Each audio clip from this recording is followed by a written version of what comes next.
ನಮಸ್ಕಾರ ಮಿತ್ರರೇ, ನಾನು ಇವತ್ತು ಸೋಮನಹಳ್ಳಿ ಫಾರ್ಮು ಕನಕಪುರ ರೋಡ್ ಮಂಜಣ್ಣವ್ರ ತೋಟದಲ್ಲಿದ್ದೀವಿ.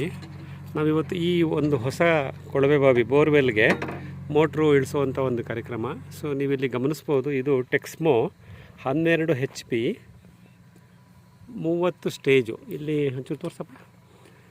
ಒಂದು ಹಂತ ಇಲ್ಲಿಂದ ಇಲ್ಲಿ ತನಕ 10 ಸ್ಟೇಜ್ ಇದೆ. ಆ ಥರ 3 ಸೆಕ್ಷನ್ ಇದೆ ನೋಡಿ. ಇದು 10 ಸ್ಟೇಜು 10 ಸ್ಟೇಜು 10 ಸ್ಟೇಜು 30 ಸ್ಟೇಜ್ ಇದೆ. ಮತ್ತು ಕೆಳಗಡೆ ನಮ್ಮದು ಮೋಟ್ರ್ ಇದೆ. ಇದು 12 HP 30 ಸ್ಟೇಜು. ಒಂದು ಸ್ಟೇಜು 30 ಅಡಿ ಅಂತ ಹೇಳ್ತಾರೆ ಟೆಕ್ಸ್ಮೋದವರು. ಅಂದರೆ 30 × 30 900 ಅಡಿ ತನಕ ನಾವು ಇಲ್ಲಿ ಬಿಡ್ಬೋದು ಅಂತ.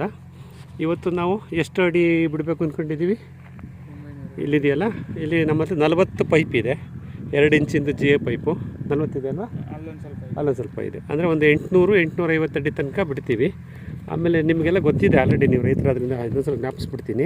ಈ ನಮ್ಮದು ಇದು 12 HP ಮೋಟ್ರ್ ಆದ್ದರಿಂದ ಇದಕ್ಕೆ 2 ಕೇಬಲ್ನ ಕೊಡ್ತಾರೆ. ಒಂದು 3 core cable, 4² mm RYB 3 colour ಇರುತ್ತೆ.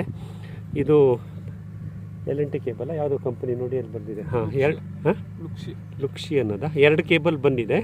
ಇದನ್ನು ಸ್ಟಾರ್ಟ್ರಿಗೆ ಕನೆಕ್ಟ್ ಮಾಡ್ತೀವಿ. ಇದಕ್ಕೆ ಡೆಲ್ಟಾ ಕನೆಕ್ಷನ್ ಅಂತ ಹೇಳ್ತಾರೆ. ನಾನು ಅದು ಸ್ಟಾರ್ಟ್ರಲ್ಲಿ ನಮ್ಮ ಹುಡುಗರು ಕನೆಕ್ಟ್ ಮಾಡಿದಾಗ ತೋರಿಸ್ತೀನಿ.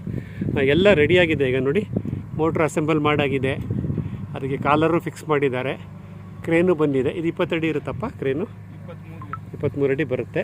ಈಗ ಕೇಸಿಂಗ್ ಪೈಪು ನಮ್ಮದು ಮೋಟ್ರ್ ಬಂದು V6 ಅಂತೀವಿ. ಇದು 6 ಇಂಚ್ ಇರೋ ಮೋಟ್ರು.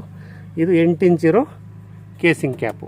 ಈಗ ನಾವು ಈ ಕೇಸಿಂಗ್ ಕ್ಯಾಪ್ ಒಳಗಡೆ ಈ 6 ಇಂಚ್ ಇರೋ V6 ಮೋಟ್ರನ್ನ ಇಳಿಸ್ತೀರಲ್ವಾ? ಸರಿ, ಈಗ ಟೀಮ್ ರೆಡಿ ಇದ್ದಾರೆ, ಪ್ರಾರಂಭ ಮಾಡ್ತಾರೆ. ನೋಡ್ತಾ ಹೋಗೋಣ. ಸೊ ಇದು ಪೂರ್ತಿ ಇನ್ಸ್ಟಾಲೇಷನ್ ಆದಮೇಲೆ ಮೋಟ್ರ್ ಆನ್ ಮಾಡಿ ಚೆಕ್ ಮಾಡಿ ಇನ್ನೊಂದು ಸಲ ನಿಮಗೆ ಇನ್ಫಾರ್ಮೇಷನ್ ಕೊಡ್ತೀನಿ. ಜೊತೆ ಜೋಡಿಸ್ಕೊಂಡಿರಿ. ಧನ್ಯವಾದಗಳು. ಮಂಜುನಾಥ್.